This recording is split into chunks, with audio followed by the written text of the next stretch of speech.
കസീറ എന്ന് ഖുർആനിൽ ഒരുപാട് സ്ഥലത്ത് പറഞ്ഞിട്ടുണ്ട്, വർദ്ധിപ്പിക്കുക. അപ്പൊ അള്ളാഹുവിന്റെ ദിക്ർ നമ്മൾ വർദ്ധിപ്പിക്കണം. അപ്പൊ ചിലർക്ക് ഇങ്ങനെ ഒരു സംശയം, ഞാൻ ദിക്ർ ചെല്ലുമ്പോൾ എനിക്ക് മനസ്സിന് ഹൃദയ സാന്നിധ്യം അള്ളാഹുവിനെ ഓർമ്മ വരുന്നില്ലല്ലോ, നാവുകൊണ്ട് ഇങ്ങനെ ദിക്ർ ചെല്ലുന്നു, ഓർമ്മ വരുന്നില്ല അള്ളാഹുവിനെ. അത് സാരല്ല, നമ്മൾ നാവ് കൊണ്ട് ചെല്ലുക. കുറേ ചെല്ലുമ്പോൾ ഹൃദയ സാന്നിധ്യം ഉണ്ടാവും. ലാ തത്റുക്കി ദിക്റ, ദിക്റിനെ നീ ഒഴിവാക്കരുത്. ലിഅദമി ഹുദൂരിക മഅല്ലാഹി ഫീഹി, ഹൃദയ സാന്നിധ്യം താൽക്കാലികം ഇല്ല എന്ന കാരണം കൊണ്ട് ദിക്ർ ഒഴിവാക്കരുത്. ദിക്ർ വലിയ ശക്തിയുള്ള ഒരു വസ്തുവാണ്. ഫഇന്ന ഗഫലതക അൻ വുജൂദി ദിക്രിഹി അശദ്ദു മിൻ ഗഫലതിക ഫീ വുജൂദി ദിക്രിഹി.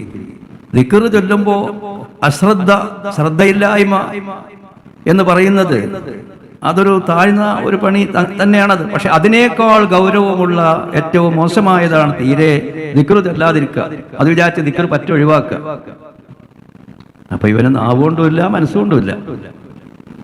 നേരെ മറിച്ച് നാവുകൊണ്ടുണ്ടല്ലോ, ഹൃദയ സാന്നിധ്യം ഇല്ലെങ്കിലും നാവുകൊണ്ട് ദിക്ർ ചെയ്യലുണ്ടല്ലോ. അതുകൊണ്ട് ഹൃദയ സാന്നിധ്യം ഇല്ലെങ്കിലും ദിക്റിനെ എങ്ങനെ പതിവാക്കണം. ഒരു ഇജാസത്തൊക്കെ ഉണ്ടായിക്കൊണ്ടുള്ള ദിക്റാണെങ്കിൽ അതാണല്ലോ ഒത്തിപ്പറ്റ ഉസ്താദ് എത്ര ആളുകൾക്കാണ് ദിക്ർ ചൊല്ലാൻ സമ്മതം കൊടുത്തത്. അവർക്ക് അവരുടെ ഷെയ്ഖ് കൊടുത്തു, അവരുടെ ഷെയ്ഖിന് അവരുടെ ഷെയ്ഖ് കൊടുത്തു. അങ്ങനെ ആ സിൽസില പരമ്പര ഹബീബായ റസൂലുള്ളാഹി സ്വല്ലല്ലാഹു അലൈഹി വസല്ലമയിലേക്ക് മുട്ടി. ആ പരമ്പരയിലൂടെ അള്ളാഹുവിന്റെ നൂറാനിയത്ത് പ്രകാശങ്ങൾ കൽബിലേക്ക് വരും ഇജാസത്ത് പ്രകാരം.